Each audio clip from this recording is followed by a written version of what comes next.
How to factory reset a 2026 BMW 2 Series via the infotainment system. This is going to remove everything from all of the settings, all of the favorites, all of the connections, all of the everything, so that, and all of the data. So that the data, BMW keeps the data in the cloud, but the certain data in the cloud, but on the car, everything is going to be erased off of here.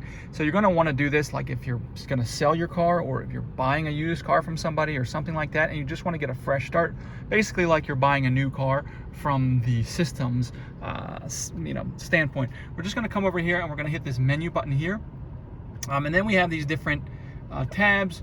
You can get there a couple different ways. If you go to your vehicle tab, and then we're going to scroll down to the system settings, and then from the system settings, then we're going to select reset vehicle data. Now you got to have the key in the car to do this, and so this is going to give you this warning here that all of the personal data and everything will be removed.